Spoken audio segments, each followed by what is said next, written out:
Hi, I'm Tim from Vintage and Classic, and welcome to the first of many, hopefully, vlogs or video blogs about our cars and our passion for motoring. So, for the Platinum Reward Club members, there'll be some exclusive content, and we'll email you about that, so look out for that in your inbox. But if you're watching this on social media, please like it, share it, subscribe to it. If you're interested, send us some questions. We'll be happy to answer you. We're going to be doing today we're going to be looking at our oldest car in our collection, which is this 1904 Humberette. She's called Annabel, and she's been in our family. My mum bought this car in 1982, and we've enjoyed many days out in this car, and each year we take it on the London to Brighton run. And this car to my left is our Morgan +8 race car, and we race that in the Morgan Challenge, and we've got all sorts of cars in between that. So we've got a 1914 Sunbeam, which we love. It's a beautiful old Edwardian tourer. We've got our 1924 Bullnose Morris that we take on Vintage Sports Car Club trials. They're very popular. You might have seen actually Top Gear featured the trials, the Hereford trial in one of their episodes, and that's a huge amount of fun. So we're going to hopefully take you on a trial when they start in the autumn, and you can see what that looks like from the driver's eye view as well. We've got other cars in our collection from Morgans, MGs, all sorts of stuff. So what we're really interested in though today is this one. So let's start taking you around Annabelle. Oh, it's gorgeous. And what good condition you kept it in. I know, she's lovely, isn't she? Yeah. She's been in the family a long time. She's 1904, she's getting on. Yeah, older than me. I'm pleased to say. Look at this. Yeah, that's a race car. That's I know, I can see. I'll race that. I used to go to the racing things. Yeah. Oh, wow. But that's my car right there.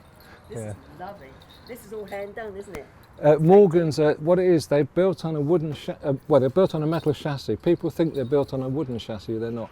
But what they're coach built. So underneath here is an ash frame with an aluminium skin. But this is a bit more high tech. This is a racing car. Yeah, it's extremely quick. Oh, lovely. Yeah, we top out on a. Do you race it? Yeah. What a show. Yeah, this is a race car. Well, this was born to race, this car. Oh, what a show. Yeah.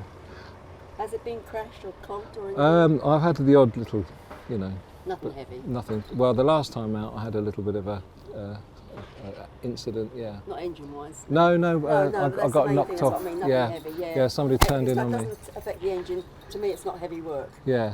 I know like the gears and the chassis and the axles and all that are heavy, but the heart. Yeah. No, this car's got a 4-litre V8. Oh, so develops an awful lot of horsepower. Beautiful. Yeah. And who designed the colours? I actually chose this colour. Yeah. Good on you. Yeah. Good choice. So you can see me coming. Well, you can if you're not. Although my eyes are set on this. Yeah. Am I on camera? Yes. Excuse me. Oh, this I would love. What I wouldn't give for this. Yeah, she's lovely, isn't she? Yeah, we've had that. Yeah, that's lovely, but that's not oldie worldy like this. That's lovely, isn't it? We take it on the London to Brighton run every year. Oh, do you? Yes, we do. That was my next question. I think you've got a customer here. Okay, so it just goes to show you, when you get the cars out, it just draws people in, and we love that about cars. You don't get that with all this modern stuff, so it's all about nostalgia, isn't it? And the biggest thing is, when I open the bonnet of any of our cars, it seems to be like a magnet, and people just flock around. So let me do that now on this car. So this car has a single cylinder engine, tiny little engine. It's just one cylinder, 6.5 horsepower. Excuse it, it's normally a bit cleaner than this, I have to say, but this engine is actually about the same size as the lawnmower we've got at home, and my stepfather actually calls it the lawnmower. So it works, and it actually runs anti-clockwise, which is unusual. The thing about the early pioneering days of motoring, there was no set protocol. For example, the pedals. We always used to a car accelerator on the right, brake in the middle, clutch on the left. There was none of that. So you just got whatever, the interpretation was of the engineers who designed these cars. And for example, our Sunbeam, the gearbox is back to front, and our Bullnose Morris, the accelerator pedal is in the middle and the brake is on the right, which is a bit awkward if you get it wrong, because instead of braking you can shoot forward. So with this car, 6.5 horsepower engine which runs anti-clockwise. So normally when you start a car, you're starting it that way. With this car, you swing it, you have to start it with the starting handle this way. So that's the first thing that's a bit unusual. Actually, this starting handle, I'll tell you about that, that's had to be replaced because on the last London to Brighton run we took this on, we stopped halfway between Crawley and Brighton. I had to stop for a little comfort break. When I came back to the car, I went to start it and it was missing, and unfortunately it fell off because it's not removable, it normally stays there. So we lost our starting handle, so if anyone finds it, perhaps you'd like to return it to us, but we've had to make a new one, so that's a new starting handle. Anyway, so as I say, it runs anti-clockwise, and it has a separate gearbox which is located behind the car, about a third of the way down the chassis. You can't see that from here. And that gearbox has 3 forward gears and 1 reverse. But what's interesting is it has 2 gear levers, one for reverse and one for forward. So if you come and have a look here, these are the 2 gear levers. This is in the forward position, so it's for forwards, and that is in the reverse position there. So if you put it into that gear while it's in neutral, it will go backwards. This gear lever is sequential, so you have effectively 3 gears with a neutral in the middle. So it's a bit like a motorbike where you have a neutral, and with a modern bike it's 1 down, isn't it, then neutral, and then 3 or 4 gears up. With this one it's 1 gear forwards and then 2 back with neutral in the middle. And what makes this particularly interesting is although we have a clutch on the left pedal just here, that is the brake. And if you look there, there's no accelerator pedal at all. And that's because you control the revolutions or the speed of the engine by these 2 levers. And what's even more interesting is that we don't really use that brake, that's for emergencies. We use this brake to stop the car. So as my mother always said, when she was teaching me to drive this all those years ago, it helps if you're related to an octopus, because you really need loads of arms and hands, and it's all very interesting. So anyway, what we're going to do, if you are a Platinum Rewards Club member, we're going to do a draw so you can spend some time. We're going to go out for a drive in the car and you can see for yourself what it's like. But the other interesting thing with this car is this. So this puts oil into the engine, and every 20 minutes you have to move that lever.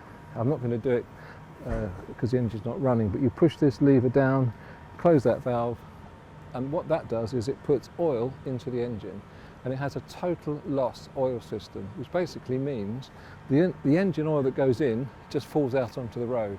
So for example, on the London to Brighton run, we use about a gallon of petrol. That's all we use to do 60 miles from London to Brighton, because it's just a tiny little engine. But we use about a gallon of oil as well. So there you go. Anyway, the other thing that's interesting about this car, the steering is very, very direct. It's on, it's just basically, it's not on a rack or anything like that. It's just simply on a lever. It's a bit like a go-kart, you know, like a kid's go-kart. And it used to be that this steering was just quarter of a turn from lock to lock, which was hardly anything. We've lengthened the shaft now, so it's a little bit more user-friendly. But this car, when we first got it, 2 things used to happen. It has a leather clutch, which is interesting because you have to put oil on the leather clutch to make it supple. And if you didn't put enough oil on, what would happen? It would snatch and the whole car would rear up. And I'm not joking, the wheels used to come about 2 foot off the ground. It was terrifying. So we managed to sort that out. And now we have a different type of clutch lining, so that doesn't happen. And the other thing that used to happen was you'd hit a bump and the car would just go into this wobble, like a tank slapper wobble, and you could end up literally anywhere. So when we got the car, we had a few things to sort out back in those days, and I'm really pleased to say that this car is really well sorted, and we drove it down to Brighton last November. The Brighton run is always the first Sunday in November. We drove it down to Brighton with no trouble at all.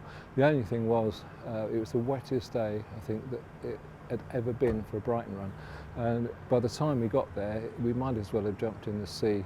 You know, we couldn't have been any wetter, but still always with a smile on our face.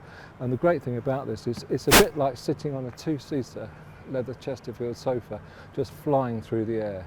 And Wendy, my partner, that many of you will know from the competition prize draws that we do, you'd have seen her, she was sitting next to me, and I couldn't believe it, because when we got to about 5 miles from Brighton, it said Brighton and Hove 5, and she said, "Oh, well, we're nearly there."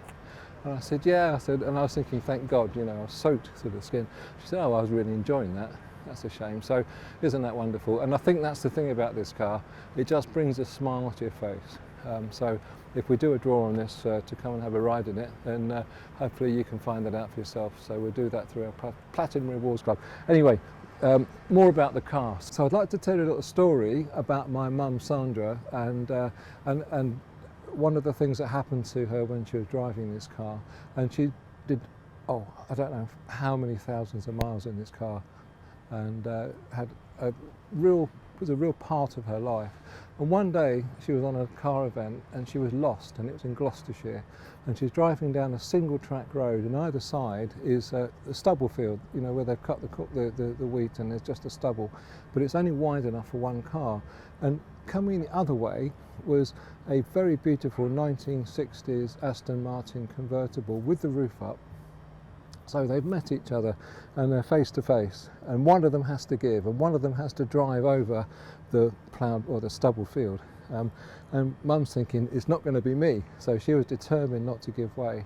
The other driver is driving by, now on the rough old bit of the field. The window slides down on this car, and the driver turns around and says, "I'm most impressed." And it was Prince Charles at the time, now our king, and that's why here on the car we have the Prince of Wales feathers, which just something that was made up by a friend of ours at the time in brass, and onto the car. So there we are, there's a little anecdote, and we hope we've enjoyed that. Wooden wheels. These are made of ash, and they are made of wood. The way that they make these actually is they're shrunk on with this steel rim, which is heated and then shrunk. So it's a real skill to make these wheels. They're made in the same wheels that carts were made by wheelwrights, cart wheels back in the day, and these were made by a guy down in East Sussex. We had these wheels remade back in the mid-80s, and the guy that made them is no longer with us, but his apprentice still carries the business on, and he recently remade the wheels for our 1914 Sunbeam. So the trade carries on, but there's only him, there's a guy down in Cornwall, and I believe a guy down in the south of France, and they're the 3 guys left in the world that can do this. Unless you know more, please let us know, but as far as we're aware, that's it. So it's a real dying art, and actually the engineering that goes into these cars, the way they're put together, the skills that are needed to do the work on these, it's all a dying art. You can't buy the parts, you have to make them, so it's really becoming something of a rarity to find people to work on these. And in fact, we have some friends down the road from us that specialise in these vehicles, and we're hoping to get them involved as well in a future vlog, so we can have a look around their workshops and have a chat to the it's a 3-generation business as well.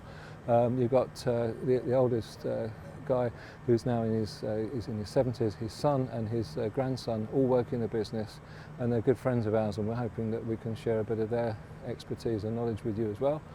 So yeah, so there's lots to come. Sorry I'm talking a million miles an hour, but I'm just trying to get as much information in the time we've got, and I don't want you to get too bored. But I know that when we open the bonnet on these cars, that's when the real interest comes and the real questions. So any questions, anything you're interested in, anything you'd like to know, send us a correspondence, send us a comment or a question, and like and subscribe, share, and hopefully we can get some interest in these vehicles. And the Brighton run is always the first Sunday in November, This year in 2023, in case you're watching this in 2024, it's actually on the first Sunday in November is the 5th of November, which is Guy Fawkes night. And the run leaves Hyde Park literally at daybreak, 7 a.m, and the cars have to arrive on Madeira Drive by 4 p.m. And that's the official finish of the Brighton run now. Interestingly, the official finish used to be something called the pylons, which are two sort of great big obelisks. They're on the A23, about 3 or 4 miles outside of Brighton, and that used to be the official finish, and then the finish on Madeira Drive was just for show. But I'll tell you a story. So my dad had his first Brighton car when I was just 5 years old, and my first Brighton run was in 1971 and I was 6. So my dad had a 1904 Cadillac. In fact, I can tell you the registration number. If anyone is watching this and knows where it is, I'd really love to find out. So the number was BJ208. Anyway, his car, we got almost all the way to Brighton and we could see the pylons and the engine seized up, and we stopped at a Little Chef, if you remember them, the Little Chef chain of restaurants on the side of the road, and we stopped there. And what he did, my dad was a very clever engineer. He sadly died in 1991, so we miss him very much, but he took the engine out, he dismantled it, he rebuilt it and put it back in the car, and then we finished with about 3 minutes to 4 o'clock past the pylons in Brighton. So the extent and the passion that goes into these cars is just remarkable. And you'll have probably heard, or if you haven't heard, of the film Genevieve, which was made in the 1950s. That really sums up what the Brighton Run is all about, even today. And it's just a wonderful event, and it's a great spectacle. So if you get the opportunity to come and look at the London to Brighton Run, please do. Like I said, it starts in London, in Hyde Park, very early on Sunday morning, finishes in Madeira Drive in Brighton. And this time, and it has been in previous years, it got interrupted with COVID. There's the Regent Street Motor Show on the Saturday, where Regent Street in London is closed off, and there'll be about 150 cars on display, on static display, as well as many other attractions in Regent Street. So that's always worth a trip as well, and it's a good opportunity to get up close to the cars, to chat to the owners, and to find out more. And there are so many different types of cars that are on the Brighton Run, from steam cars, and the very early steam cars, right the way through to fast cars like the 1904 Mercedes of a friend of mine, Tim Scott. That car will drive with modern traffic. It will do 70, 80 miles an hour, and it's amazing to think of the technology and how advanced we were even at the dawn of motoring. And the first car, I'm going to bore you now, the first car was 1885, and just in that short period of time, how much things developed and how quickly things took on. And you see it today with technology. So this was real quantum leaps though. The Brighton Run takes cars up to 1904 and not beyond. So we get about 400 or 500 cars on the run, so you can get a real cross-section of early motoring. And veteran cars go up to 1904. 1904 to 1918 is Edwardian, and we have our own Edwardian car, a 1914 Sunbeam, which used to be a staff car for the Royal Flying Corps back in the day, and that's in beautiful original condition, and we'll be featuring that on our next video blog. And again, Platinum Rewards Club members will get the opportunity to win a trip in the car, and they don't need to pay for that. That just gets entered free in the draw. So we would really like to help promote and share our passion, and if you've enjoyed all of this, please like, share, subscribe, and we look forward to seeing you as well on our car competitions, which we hold regularly online, vintage and classic car competitions, VNC competitions, and you can find us on our Facebook page and enter via there. And you can win your own classic, and at the end of this month we'll be drawing this car, which is a 1939 Austin 8, a beautiful car that was imported actually from New Zealand in the late 80s, so it's totally rust and rot free. And the other car we're doing at the end of this month is, we actually already did a draw on, but we're doing again because we bought it back from the guy. He's decided he wants a Mercedes. His wife has decided, I think, but anyway, better not say too much. And that's a 1965 MGB Roadster. So those draws are coming up, and we're doing draws all the time for classic cars and bikes. So hopefully you'll see that, and we look forward to welcoming you into our community and seeing you again. So if you've enjoyed this, like I said, subscribe, like, share, and we look forward to seeing you again. Thanks very much, and we'll see you then.